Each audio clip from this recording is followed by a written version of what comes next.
Greetings, my friends. Greetings, my friends. Pastor Veli here. Pastor Veli here. Your pastor in deliverance. Your pastor in deliverance. You are not crazy. You are not crazy. There is nothing wrong with your mind. So my question is to you, for how long will you attend therapy? You've been going to therapy you went for first year, second year, now it's 5 years. You've been going to therapy, solving a problem that is meant to regulate your emotions, a problem that is meant to help you with psychosis, a problem that is meant to help you with a dissociative disorder, this is meant to help you with schizophrenia. How long will you attend therapy to solve the problem? I mean, people have been telling you that you are crazy, and you actually almost believe that you are also crazy. I'm asking you one question.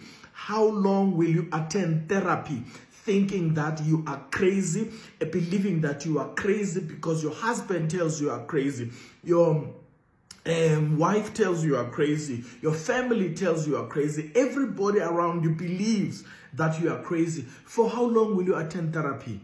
And you know that you are attending therapy because everybody says you are crazy, but you know that somehow deep down in your heart you know that you are not crazy. I'm here to say to you, you are not crazy. You just have demons inside of your head that make you manifest symptoms of someone who's crazy. You have demons inside of you that make you manifest, that make you express, you show, the expression, you show what you show, your deportment, the way you speak, the way you dress, the way you feel, what's going on in your head. Sometimes at night you are not able to sleep. There are voices that are speaking to you. There are things that you see in your dreams, in your visions, when you drive around, you know things, you seem to hear things, you seem to know things that other people don't know. My question to you is, how long will you continue with therapy trying to solve a misdiagnosed problem? I'm saying to you, you have a problem with demons. You are not crazy. You have problems with demons in your mind that are troubling you, that are harassing you. And I'm saying to you, continue to go to therapy, but you must seek for deliverance. Make an appointment. Come, let's meet together. Let's get those demons out. You will see that after those demons are out, you are not crazy. I'm saying again, you are not crazy. You just have demons that are hiding behind what is perceived or diagnosed to be a problem. They diagnosed bipolar. They diagnosed schizophrenia.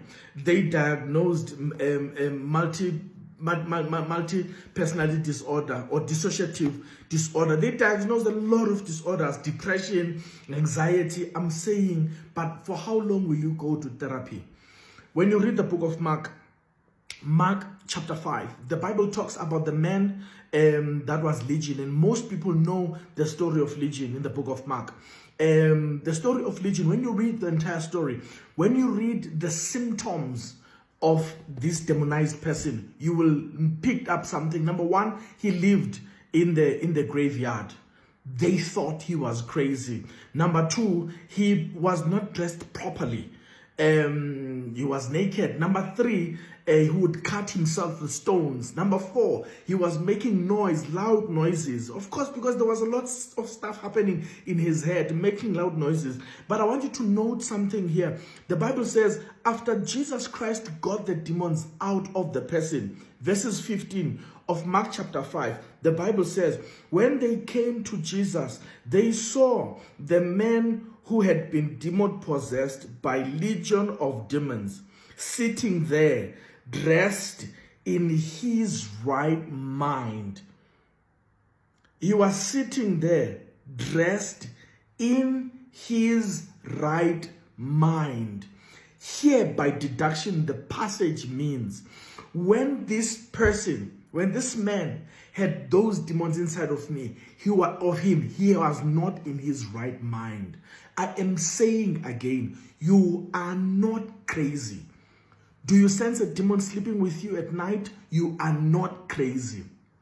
Do you sense something touching your body? Something walking around the house? Something that is always with you at work, you are not crazy. Seek for deliverance. God bless you.